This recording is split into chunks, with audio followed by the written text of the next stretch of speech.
अभी अभी मेरी सास का फोन आया था, जो मुझसे कह रही थी कि मुकेश कल ही तुम्हारे पास पहुंच जाएगा, उसकी नौकरी शहर में लग गई है। यह सुनकर मैं कुछ परेशान सी हुई थी, क्योंकि मैं अकेली छोटे से फ्लैट में रहती थी और मेरा पति दूसरे देश गया हुआ था। मैं शहर में रहना नहीं चाहती थी, क्योंकि मैं गांव से आई थी। सौरभ की नौकरी पहले शहर में ही थी। शादी होते ही वह मुझे भी शहर ले आया, लेकिन फिर उसकी कंपनी वालों ने उसे दूसरे देश भेज दिया। मैंने उसे बहुत कहा कि मुझे गांव में वापस भेज दो, मैं अपने ससुराल में रह लूंगी, लेकिन वह कहने लगा, नहीं, तुम मेरे इसी फ्लैट में रहोगी। पिछले 3 महीने से मैं अकेली ही फ्लैट में रह रही थी। अब तो मेरी आस पड़ोस के लोगों से अच्छी खासी जान पहचान हो गई थी, दिल भी लग चुका था। लेकिन अपने देवर के आने का सुनकर मैं परेशान हो गई थी। अगर मेरा पति यहाँ होता तो मुझे कोई चिंता ना होती, लेकिन देवर का यहाँ मेरे साथ अकेले रहना मुझे कुछ ठीक सा नहीं लग रहा था। लेकिन मैं अपनी सास को मना भी नहीं कर सकती थी। रात को जब सौरभ का फोन आया तो मैंने उन्हें सास की बात बता दी। वह कहने लगे, यह तो अच्छी बात है, भाई रहेगा तो मुझे तुम्हारी भी चिंता नहीं रहेगी। मैंने कहा, सौरभ, लेकिन मैं कैसे अकेली उसके साथ एक घर में रह सकती हूँ। मेरी बात सुनकर वह गुस्से से उखड़ गया। कहने लगा, क्या मतलब है तुम्हारा? वह भाई है मेरा, भला तुम्हें उससे क्या खतरा हो सकता है? जिस गुस्से और खतरनाक शब्दों से उसने मुझे डांटा था, मैं आगे कुछ बोल ही नहीं पाई थी। फोन काटकर मैं लेट तो गई थी, लेकिन नींद आंखों में नहीं आ रही थी। रह रहकर मुझे गुस्सा आ रहा था। मुकेश का मेरे घर आना और फिर यहीं पर रहना, मुझे एक आंख नहीं भा रहा था। जी चाह रहा था कि अभी अपनी सास को फोन करूं और साफ साफ मना कर दूं कि मुकेश को यहाँ रुकने की कोई जरूरत नहीं है। शहर में होटल भी है, वह किसी होटल में रह सकता है। लेकिन मैं यह बात नहीं कह सकती थी। मेरी परवरिश ही ऐसी नहीं थी कि मैं बड़ों से इस तरह बदतमीजी से बात करती। हालांकि मुझे अंदर ही अंदर बहुत गुस्सा था। मुझे मुकेश शुरू से ही पसंद नहीं था। मम्मी ने अपनी सबसे प्यारी सहेली विनीता के बेटे सौरभ से मेरी शादी बचपन में ही तय कर रखी थी।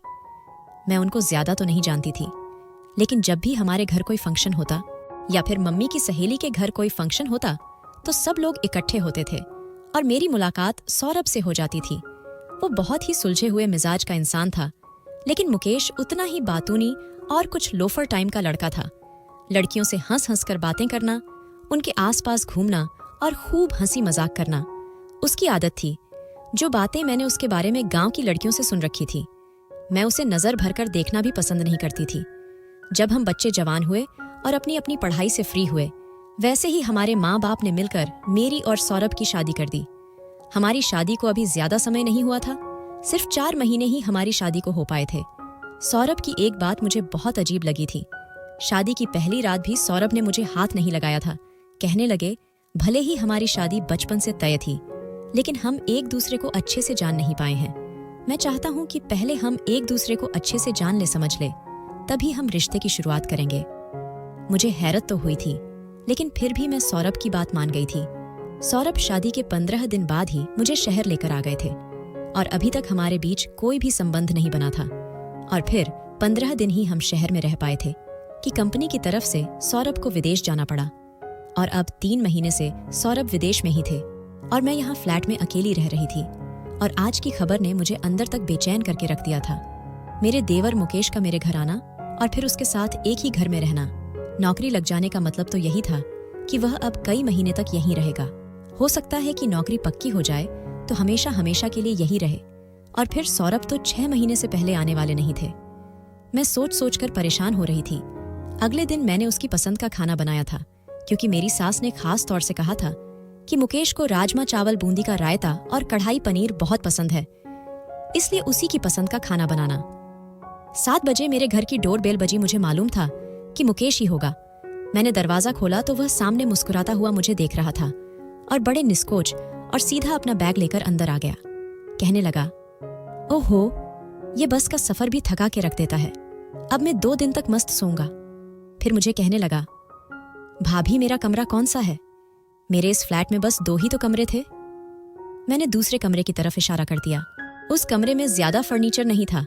उसने एक नजर कमरे का जायजा लिया और कहने लगा कि मैं यहाँ नहीं रह सकता। ऐसा करो, तुम यहाँ पर सो जाना, मुझे तो बेड पर ही नींद आती है। कहकर वह बड़े आराम से मेरे कमरे में चला गया। मैं उसे हैरत से देखती रह गई। उस समय मैं उससे बहस करने के मूड में बिल्कुल भी नहीं थी। कि क्या सोचेगा कि भाभी ने आते ही बहस शुरू कर दी। वह मुझसे बस 1 साल ही छोटा था, लेकिन अपने कद काट की वजह से मुझसे बड़ा ही लगता था। मैंने खाना गर्म किया, तब तक वह नहा धोकर आ गया था। अपनी टेबल पर पसंद का रखा। इतना सारा खाना देखकर वह खुश हो गया। कहने लगा, तुम्हारे हाथों में तो बहुत ही स्वाद है। मैं तो खैर पहली बार ही तुम्हारे हाथ का खाना खा रहा हूं, क्योंकि शादी के फौरन बाद तो आप शहर आ गई थी। यह कहने के बाद वह कहने लगा कि मैं तुम्हारे लिए गिफ्ट लाया हूं, चलो आओ मैं तुम्हें दिखाता हूं। बिना किसी झिझक के उसने मेरा हाथ पकड़ा और मुझे कमरे में ले गया। मैंने गुस्से से कहा, मेरा हाथ छोड़ो। कहने लगा, पहले तुम्हें गिफ्ट तो दिखा दूं। फिर उसने मुझे एक फैंसी सूट दिया। ये तुम्हारे लिए। मैंने उसके हाथ से सूट लेकर रख लिया, लेकिन जिस तरह का वह लड़का था, मैंने यही सोचा था कि मुझे इससे दूरी बनाकर रखना चाहिए। लेकिन मैं नहीं जानती थी कि मैंने अपनी जिंदगी को किस नर्क में डाल लिया है। रात को मुकेश कमरे में ही सोया था और मुझे ही ड्राइंग रूम के सोफे पर लेटना पड़ा। मैंने सोचा तो यही था कि अगले दिन उसे कह दूंगी कि मुझे अपने कमरे की आदत है। अगर उसे मुश्किल है तो वह सोफे होल में रखकर ड्राइंग रूम को ही कमरा बना ले। ना जाने वो कब तक यहाँ रहता। लेकिन सुबह जब मैं उठकर बाहर आई तो वह जा चुका था। लेकिन दोपहर को ही वह बड़ा खुशी खुशी घर में दाखिल हुआ। कहने लगा, मेरी नौकरी पक्की हो गई है, कल से ज्वाइन कर लूंगा। यह कहकर वह बड़े लोफर अंदाज से सोफे पर बैठ गया था और सामने रखी टेबल पर उसने अपने पांव रख दिए थे। कहने लगा, बहुत थक गया हूं मैं, मुझे 1 कप चाय बना दो। मैं उसकी भाभी थी। मैंने उसे चाय बनाकर दे दी और कहा कि मुझे अपने कमरे की आदत है, इसलिए तुम ड्राइंग रूम को अपना कमरा बना लो। लेकिन मैं नहीं जानती थी कि मेरी इस बात का वो इस तरह का जवाब भी दे सकता है। कहने लगा, अगर तुम चाहो तो हम एक ही कमरा एडजस्ट कर सकते हैं। यह सुनकर तो मेरा दिमाग घूम कर रह गया था। मैंने गुस्से से उसे देखा तो वह हंसने लगा। कहने लगा, मैं मजाक कर रहा था। मैं उठकर किचन में जाने लगी तो मुझसे कहने लगा, वैसे तुम गुस्से में बहुत खूबसूरत लगती हो सच्ची। जब गुस्से के मारे तुम्हारे गाल और नाक लाल हो जाती है तो जी चाहता है कि इन्हें। बात अधूरी ही छोड़कर वह शरारत से मुस्कुराने लगा था। मैं जानती थी कि वह किस टाइप की बातों का आदी है। चाहे सामने वाला उसकी ऐसी बातों से परेशान ही क्यों ना हो रहा हो, वह बाज नहीं आता था। मैं रात का खाना बना रही थी और वह हॉल में बैठा टीवी देख रहा था। लेकिन जिस तरह की वह इंग्लिश मूवी देख रहा था, आवाजें मुझे किचन के अंदर तक सुनाई दे रही थी। उसकी बेशर्मी पर मेरा जी चाहा कि उसे खरी खोटी सुना दूं कि उसे तमीज नहीं है, घर में उसकी भाभी मौजूद है। लेकिन मैं चुप रही, कुछ कह ना सकी। रात का खाना बनाकर मैं अपने कमरे में चली गई। कमरे का हाल देखा तो मेरा सर घूम गया था। जी चाहा कि अपना सर पीट लूं। पूरे कमरे में उसके कपड़े बिखरे पड़े हुए थे, कहीं तौलिया कहीं जूते। मुझे जितनी सफाई पसंद थी वह उतना ही गंदा इंसान था। मैंने उसके सारे कपड़े उठा लिए और धोने के लिए मशीन में डाल दिए और उसका बैग बंद किया और बाहर होल में रख दिया। अगले ही दिन उसने कमरे में बेड लाकर डाल लिया था। मैं मुकेश के घर आने से पहले ही खाना बनाकर अपने कमरे में जाकर कमरे का दरवाजा लॉक करके बैठ गई थी कि जब यह खाना खाकर सो जाएगा तभी कमरे से बाहर निकलूंगी। जितना मेरा उससे कम सामना होगा वही ज्यादा अच्छा है, क्योंकि वह एक नंबर का बदतमीज इंसान था। लेकिन मुझे हैरत उस समय हुई जब उसने मेरे दरवाजे पर दस्तक देनी शुरू कर दी। मैंने दरवाजा खोला तो कहने लगा कि खाना तो टेबल पर लगा दो, कब से भूख लगी है और तुम हो कि तुम्हें एहसास ही नहीं है कि कोई भूखा प्यासा बाहर बैठा है। मैंने कहा, सब कुछ तो तैयार है, तुम प्लेट में डाल लो और खा लो, यह तो तुम खुद भी कर सकते हो। मेरी बात सुनकर वह ना में गर्दन हिलाने लगा और कहने लगा कि कर तो मैं बहुत कुछ सकता हूं, लेकिन। यह कहकर वह फिर से मुस्कुराने लगा। उसकी यह मुस्कुराहट मुझे जहर लगती थी और फिर मेरे थोड़े करीब होकर कहने लगा, मुझे आदत नहीं है इन कामों की, इसलिए मुझे तकलीफ तो होगी, लेकिन यह सारे काम तुम्हें ही करने पड़ेंगे। चलो जल्दी से आओ और खाना लगाओ, मुझे बहुत भूख लग रही है। मैंने उसे गुस्से से देखा था और किचन में चली गई। खाना गर्म किया और टेबल पर लगा दिया। मैं उसके सामने बैठकर खाना नहीं चाहती थी, इसलिए अपनी प्लेट बनाई और अपने कमरे में जाने लगी तो वह कहने लगा, यह क्या बात हुई? यहाँ मेरे सामने बैठकर खाना खाओ, मैं तुम्हें खा थोड़ी जाऊंगा। वैसे भी मैं वेजिटेरियन हूँ और इसलिए तुम अपने आप को सुरक्षित महसूस करो कि मैं तुम्हें नहीं खाऊंगा। यह कहकर वह जोर से ठहाके मारकर हंस पड़ा था। कहने लगा, भाभी हो तुम मेरी, लेकिन ना मुझसे बात करती हो ना कुछ कहती हो। मैं तो बहुत बोर हो चुका हूँ। मुझे तो लगता है कि भाई भी दूसरे देश इसीलिए भाग गए हैं क्योंकि तुम उसके साथ भी ऐसा ही व्यवहार रखती होगी। तभी तो जान छुड़ाकर चला गया है तुमसे। उसकी इस तरह की बातों को सुनकर मेरी बर्दाश्त खत्म हुई थी। मैंने कहा, तुम अपने काम से काम रखो तो ज्यादा अच्छा है। तुम्हें खाना मिल रहा है, बस वह खाया करो। मैं कहाँ बैठी हूँ, क्या करती हूँ, क्या नहीं करती, इससे तुम्हारा कोई मतलब नहीं होना चाहिए। मुझे गुस्से से बोलते देखकर वह फिर से हंसने लगा। कहने लगा, यूं मत बात किया करो। मैंने यह बात तुम्हें पहले भी बता रखी है कि गुस्से में तुम कुछ ज्यादा अच्छी लगने लगती हो। काश कि सौरभ की जगह मैं होता तो तुम्हारे साथ। उसकी बात सुनकर मुझे आग सी लग गई थी। मैंने कहा, तुम्हें शर्म नहीं आती? इस तरह की बातें करते हुए वह कहने लगा, कैसी शर्म? जानती हो देवर भाभी में कैसे कैसे मजाक और बातें चलती हैं। लेकिन तुम तो शायद बहुत ही बोर किस्म की लड़की हो। जरा मेरे साथ वक्त गुजारा करो तो तुम्हें भी अंदाजा हो जिंदगी कितनी हसीन है। यह कहकर वह एक के बाद एक रोटी के निवाला मुंह में डाल रहा था। मैं बस उसे हैरत से देख सकती थी। मैंने कहा कि मैं सौरभ से बात करती हूँ, वही तुम्हें तमीज सिखाएगा कि भाभी से कैसे बात करते हैं। मुझे लगा था कि इस बात पर वह अपना व्यवहार थोड़ा ठीक कर लेगा, लेकिन ऐसा नहीं हुआ। उसे तो जैसे किसी बात की परवाह ही नहीं थी। मैंने फोन पर सौरभ को मुकेश के बारे में सब कुछ बताया, लेकिन सौरभ भी अजीब इंसान था। कहने लगा कि तुम गलत सोचती हो, वह ऐसा नहीं है। उसे अपने भाई पर न जाने क्यों इतना भरोसा था।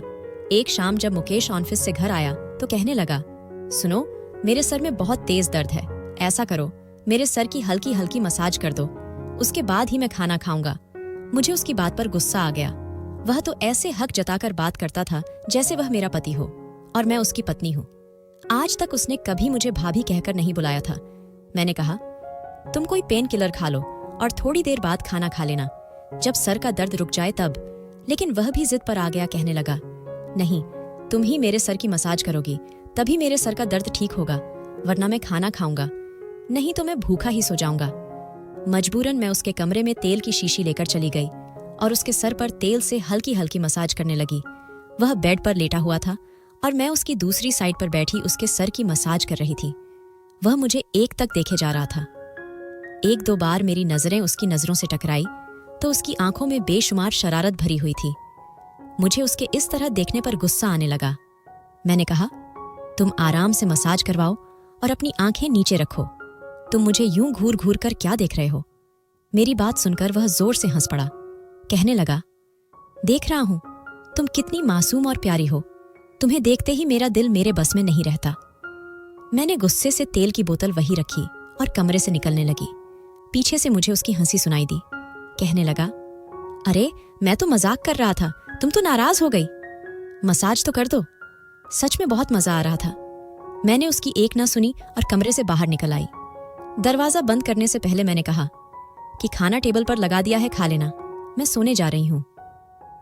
मैं अपने कमरे में आकर दरवाजे का लॉक लगाकर अपने बेड पर लेट चुकी थी। हालांकि मेरे कान बाहर की तरफ ही लगे हुए थे। पता नहीं वह खाना खाएगा भी या ऐसे ही भूखा सो जाएगा। मुझे उससे लाख नफरत ही सही, लेकिन मैं नहीं चाहती थी कि वह भूखा सोए, इसलिए मेरे कान बाहर की तरफ लगे हुए थे। लगभग आधे घंटे के बाद ही मुझे बाहर बर्तनों के खटकने की आवाज आने लगी थी और मेरे दिल को सुकून आ गया और मैं आराम से सो गई थी। रात का न जाने कौन सा पहर था कि मुझे कुछ अजीबोगरीब सा शोर सुनाई दिया और इसी शोर की वजह से मेरी आंख खुली थी। मुझे लगा जैसे मेरे कमरे की बालकनी में कोई मौजूद है। मुझे किसी के चलने की आहट साफ महसूस हो रही थी। मैं एकदम हड़बड़ाकर उठ बैठी थी। मैं कांपते हाथों से पर्दा हटाकर देखा तो वहां दो आदमी मौजूद थे। दोनों के ही हाथ में पिस्तौल थी। मेरा दिल धक से रह गया था, यानी कि हमारे घर में चोर घुस आए थे। चोर मेरे कमरे की बालकनी में थे और मेरी बालकनी का दरवाजा मेरे कमरे में खुलता था और चोर कमरे के दरवाजे के ठीक सामने खड़े हुए थे। वह कुछ ही पल के अंदर दरवाजा खोलकर अंदर आ सकते थे। मुझे याद नहीं था कि दरवाजे का गेट अंदर से लॉक है या खुला हुआ है, और मेरे पास इतना समय भी नहीं था कि मैं जाकर दरवाजा चेक करती। अगर मैं दरवाजे तक पहुंचती तब तक वह चोर अंदर आकर मुझे दबोच सकते थे। मैंने भलाई इसी में समझी कि मैंने जल्दी से रूम का दरवाजा खोला और बाहर की तरफ दौड़ लगा दिया।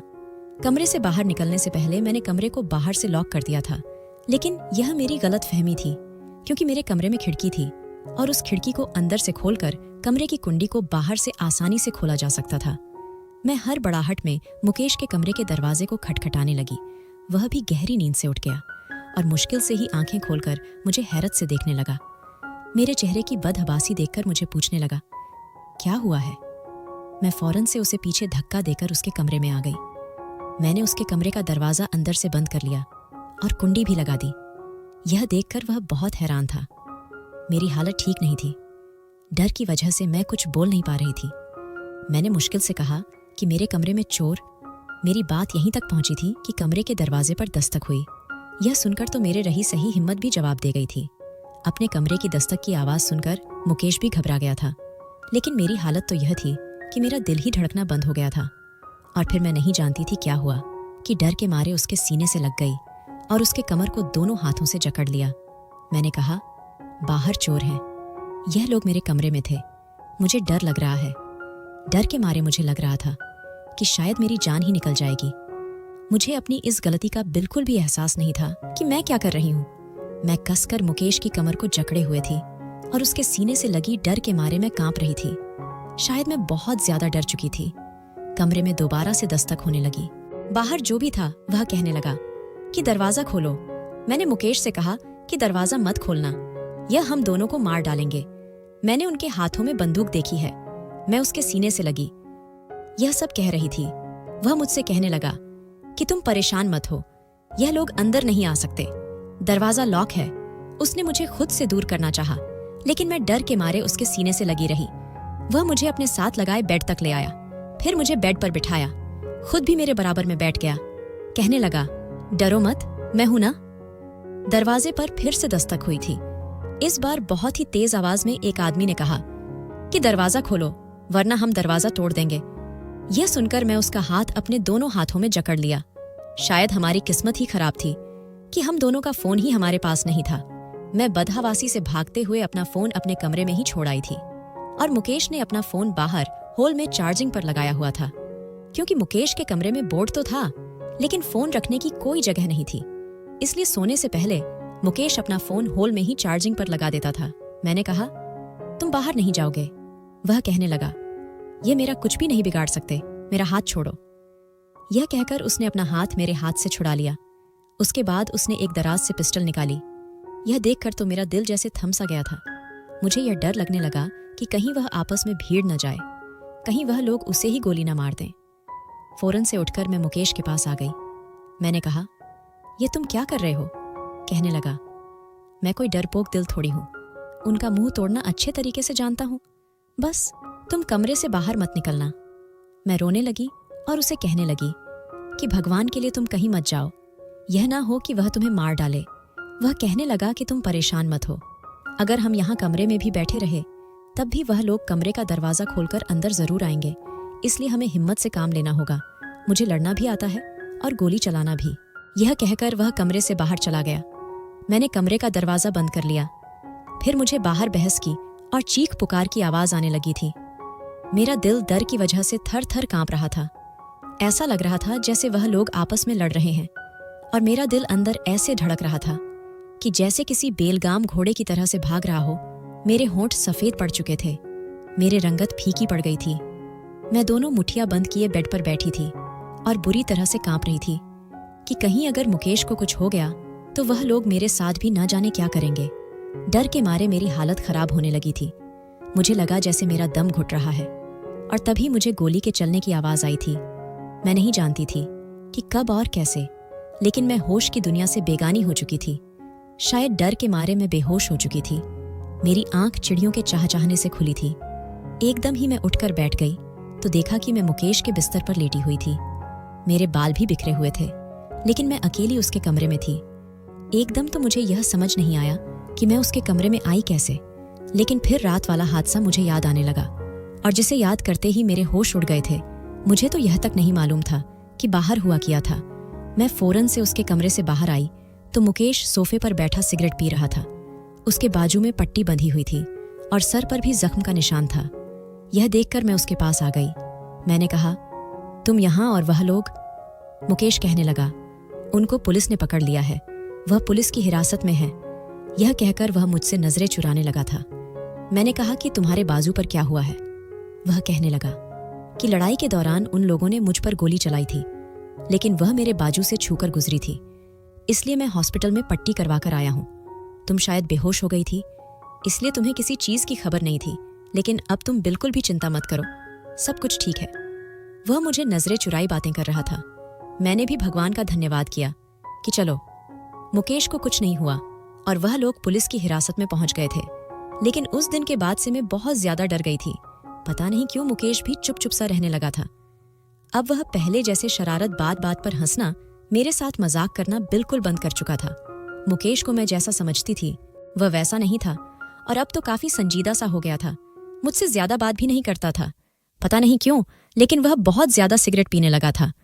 मैं उसके सामने खाना रखती तो वह किसी गहरी सोच में गुम रहता था। मेरे 2-3 बार याद दिलाने पर खाना खाता था। इस बात को 1 महीना गुजरा था कि मेरी तबीयत खराब सी रहने लगी और एक दिन तो मुझे इतनी जोर का चक्कर आया कि मैं लहराकर नीचे गिरने ही वाली थी कि मुकेश ने मुझे अपनी बाहों में संभाल लिया था। अगर मुकेश मुझे सहारा ना देता तो मेरा सर टेबल में जाकर लगता और मैं बहुत बुरी तरह जख्मी हो चुकी होती।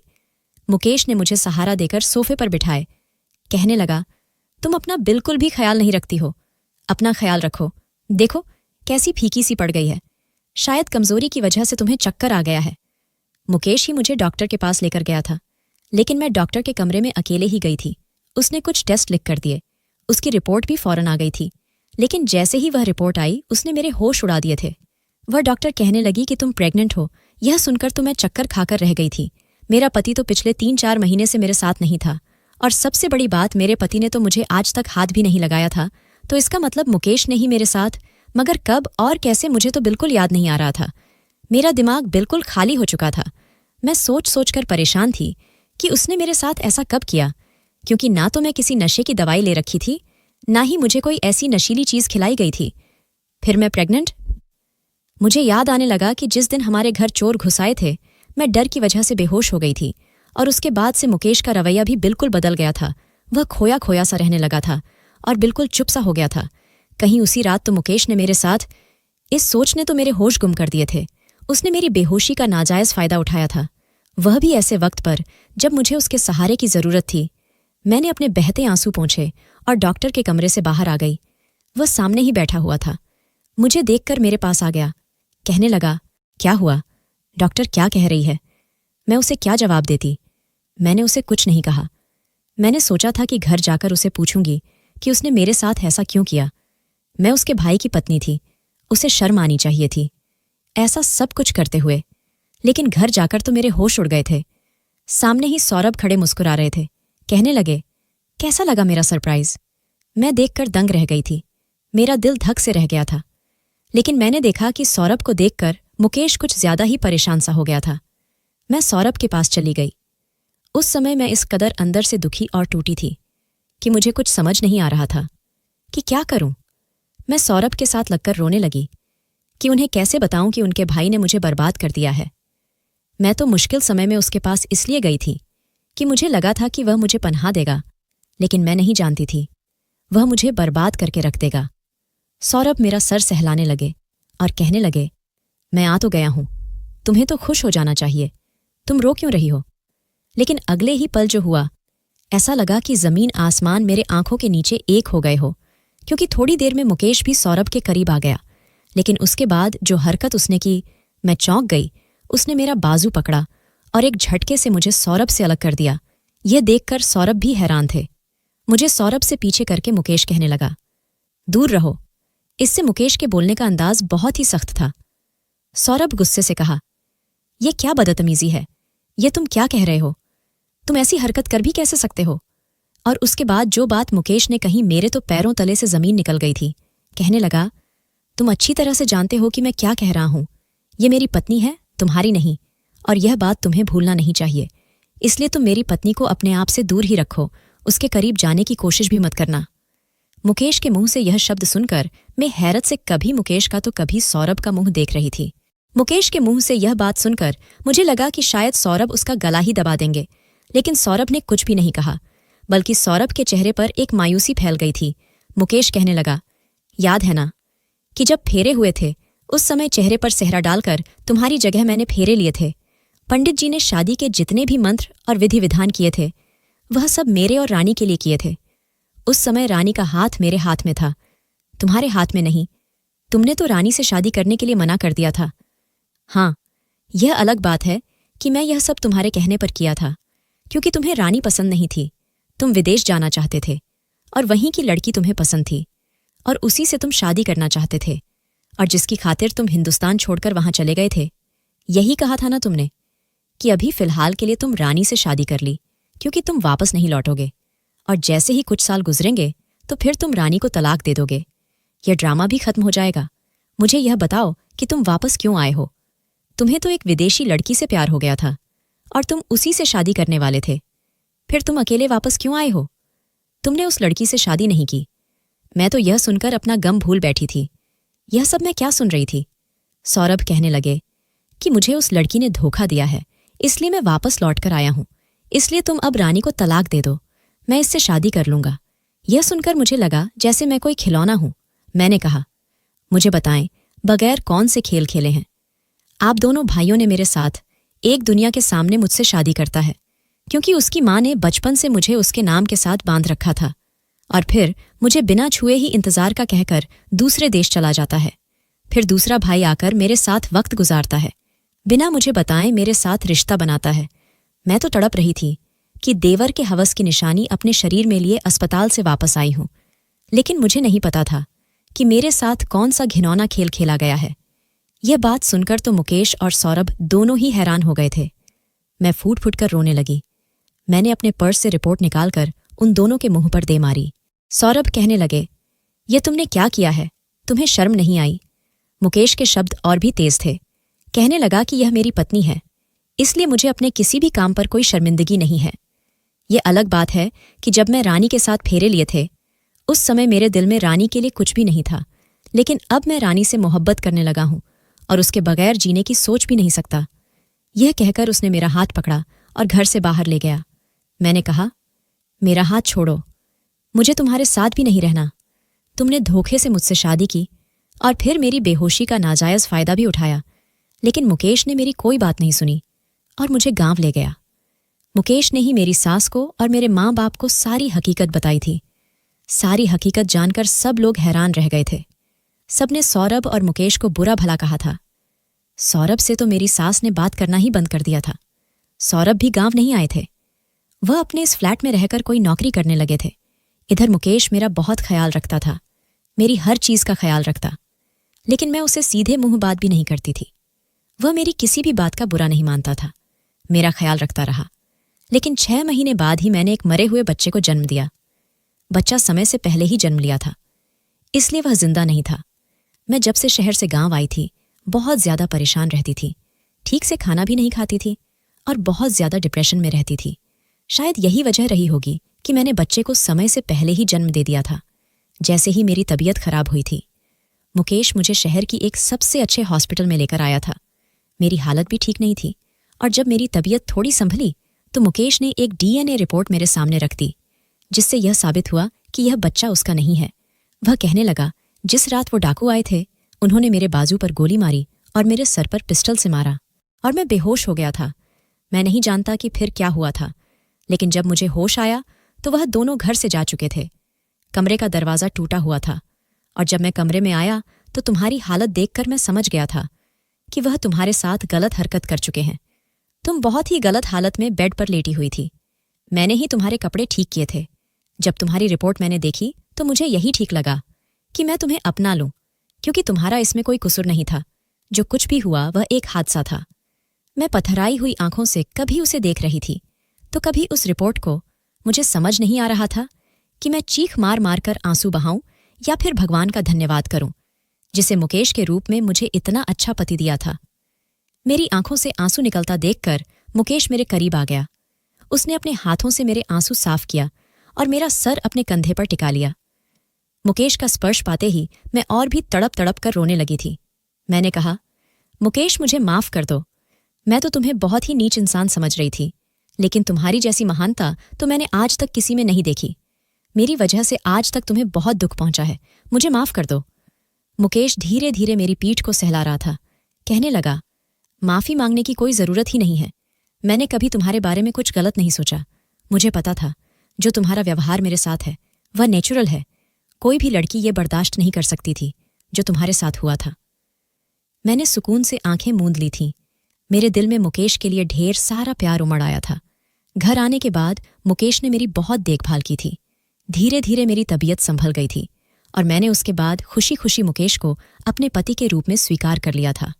हम दोनों एक दूसरे से इतना प्यार करते हैं कि लोग हमारे प्यार की मिसाल देते हैं।